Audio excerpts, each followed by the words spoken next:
Episode की शुरुआत में काफका सपना देख रहा होता है कि शहर पे काइजू ने हमला कर दिया होता है। वो मीना को लेकर शहर से बाहर निकलने की कोशिश करता है। तब मीना डर जाती है और वो कहता है फिक्र मत करो, मैं तुम्हारे साथ हमेशा रहूंगा।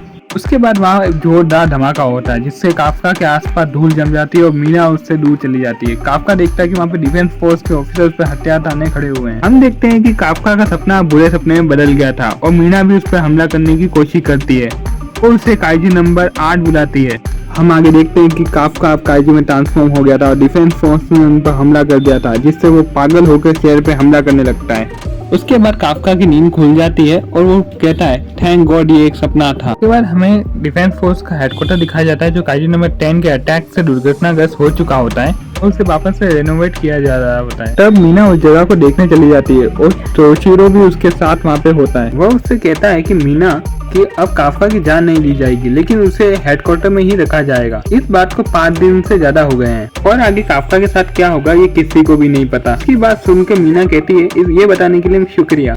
वह उस जगह को देख के कहता है ये जगह तो बहुत बेकार हो गई है, उस बेवकूफ ने बहुत चीजें बिगाड़ दी है, इसे ठीक करने में बहुत टाइम जाने वाला है। क्या मीना उससे कहते हैं कि आज हमारे डिफेंस फोर्स के ऑफिसर नई यूनिट में जा रहे हैं ना, तो वो कहता है हाँ जा तो रहे हो, अभी तक तो वो पहुंच भी गए होंगे। इसके बाद हम देखते हैं कि इचिकावा कुरुहाकु को एक ही यूनिट में रखा जाता है और इचिकावा काफका के लिए अभी भी परेशान होता है। कुरुहाची इचिकावा कहता है क्या तुम मेरी फोटो खींच सकते हो, तो इचिकावा कहता है ठीक है मैं खींच लेता हूँ और वो उसकी फोटो खींचने लगता है। कुरुहाची अपने फोन में देख के कहता है वो अंकल का क्या होगा, क्या वो डिफेंस पर फिर से ज्वाइन कर पाएगा, जो हरकत उसने की है शायद उसको वो ज्वाइन ना कर पाए फिर से।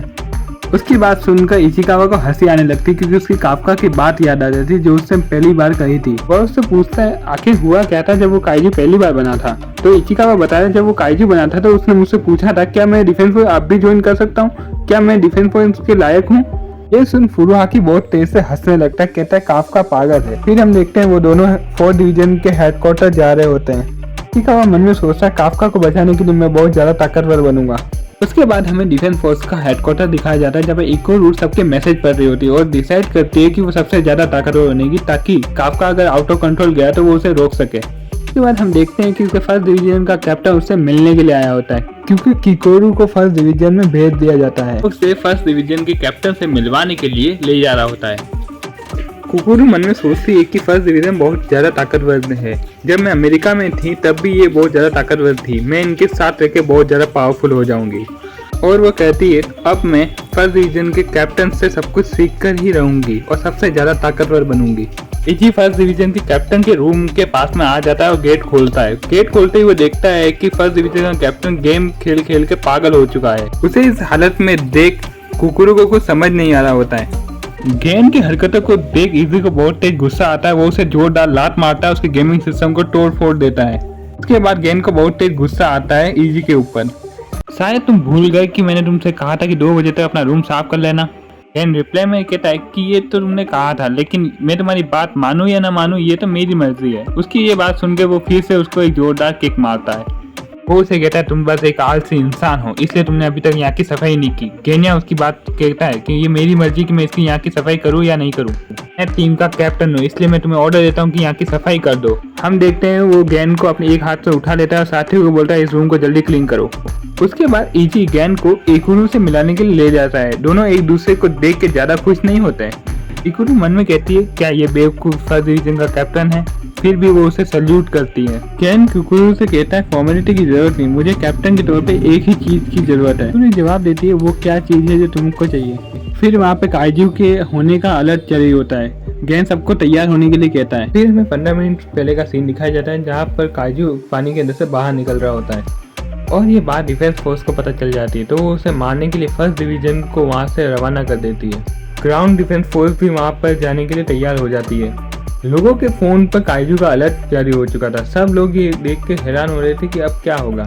वो काइजू सिटी की तरफ बढ़ रहा था। उसे रोकने के लिए ग्राउंड डिफेंस फोर्स ने अब टैंक से हमला करना चालू कर दिया था। डिफेंस फोर्स काइजू पर हमला करती है और टॉप और मिसाइलों से उसे हमला करके उसे घायल करने की कोशिश करती है। काइजू उन सबसे बचाव के लिए वहां से भागने की कोशिश करता है। हवाई हमले से काइजू को घायल करने की बहुत कोशिश की जा रही थी। काइजू हड़बड़ाहट में ब्रिज को तोड़कर वहां से भागने की कोशिश करता है। काइजू को दूसरी तरफ मुड़ता देख डिफेंस फोर्स ये तय करती है कि उसका पीछा किया जाएगा और वहीं उसका खात्मा किया जाएगा। और गैन सबको ऑर्डर देता है काइजू का पीछा करो जल्दी से। उस काइजू पर हमला करने के लिए तैयार होते हैं और सब लोग एक साथ उस पर हमला करते हैं। डिफेंस फोर्स के अटैक से काइजू कमजोर होने लगता है। काइजू डिफेंस फोर्स के अटैक से काफी कमजोर हो चुका था और वो डर के मारे इधर उधर भागने की कोशिश कर रहा होता है। किकोरू ये सब ऊपर से देख रही होती है कि ये कितना कमाल का है। किकोरू कहती है कि ये सब इसलिए कर पा रहे हैं क्योंकि ये अपनी सूट की 40% से भी ज्यादा ऊर्जा का उपयोग कर रहे हैं। गेन किकोरू से कहता है कि मैं चाहता हूँ कि तुम अपनी पूरी पावर मुझे दिखाओ और हेलीकॉप्टर से वो छलांग मार देता है। गैन छलांग मारते ही अपना हथियार निकालता है और अपनी सूट की कम्बैट पावर को 100% कर काइजू पर हमला करता है और उस पर फायर कर देता है जिससे काइजू फट जाता है। गैन के हमले से काइजू पूरी तरह नष्ट हो चुका था और किकोरू ऊपर से ये देख काफी खुश हो जाती है कि ये काफी स्ट्रॉन्ग है। उसके बाद गैन अपनी आज के मिशन की न्यूज पढ़ रहा होता है जिसमें मीरा की फोटो सबसे ऊपर जाई होती है। वो कहता है मैंने इतना सब कुछ किया और मेरी फोटो इतनी छोटी क्यों आई हुई है। किकोरू ये सब करते हुए उसे देख रही होती है। किकोरू मन में सोचती है कि जापान का सबसे ताकतवर इंसान अपना अखबार में अपना नाम खोज रहा है, बड़ी लालच की बात है।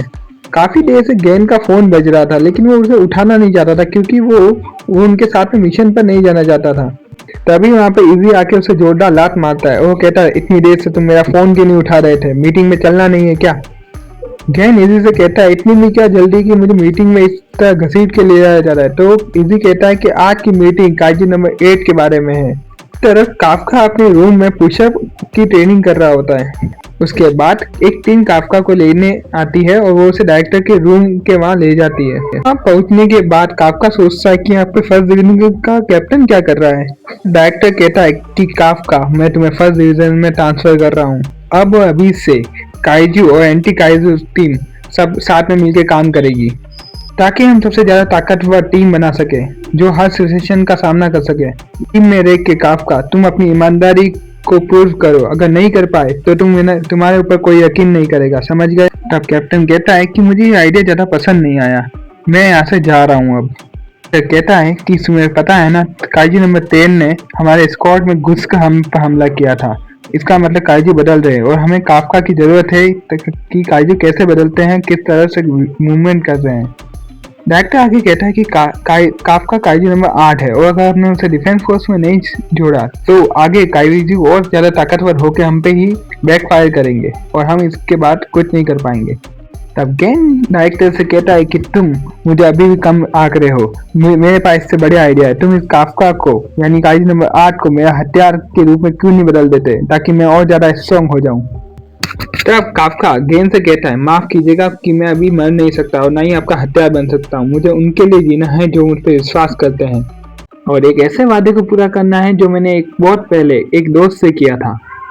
इसलिए मैं काफका आपके डिफेंस फोर्स को ज्वाइन कर रहा हूँ। गैन काफका को कहता है मुझे तुम्हारी फीलिंग की कोई नहीं पड़ी है, समझे। मुझे तुम्हारी ईमानदारी पे शक है और अगर तुम्हें ईमानदारी पे मुझे अगर शक ज्यादा हुआ तो मैं तुम्हें वहीं मार दूंगा और वहीं से तुम्हारी स्किन निकाल कर अपने लिए हथियार बनाऊंगा, समझ गए। फिर वो वहां से चला जाता है। उसके बाद शाम का हमें सीन दिखाया जाता है जहाँ पे मीना को वहाँ के हालात के बारे में बताया जाता है जहाँ पे काफका को फर्स्ट डिवीजन में ज्वाइन करवाया गया था। कुछ देर बाद हमें किकोरू के घर का सीन दिखाया जाता है जहाँ पे वो अपनी माँ को याद कर रही होती है। वो कहती है मैं सबसे ज्यादा स्ट्रॉन्ग बन के बताऊंगी माँ। ऐप का सीन भी दिखाया जाता है जहाँ पे काइजू पे ऊपर एक्सपेरिमेंट किए जाते हैं और काइजू के बॉडी के पास से हथियार बनाए जाते हैं। अगले दिन शहर में भूकंप का अलर्ट जारी होता है। भूकंप के कारण शहर के बीचों बीच एक गड्ढा हो जाता है जो बहुत बड़ा होता है और ये एपिसोड यहीं पे खत्म हो जाता है। अगर तुमको ये वीडियो अच्छी लगी तो वीडियो को लाइक एंड चैनल को सब्सक्राइब करना मत भूलना और कमेंट में बताना मत भूलना कि तुम्हें ये एनीमे कैसा लगा। तो फिर जल्दी मिलते हैं इसके नेक्स्ट एपिसोड में। Bye bye, sayonara.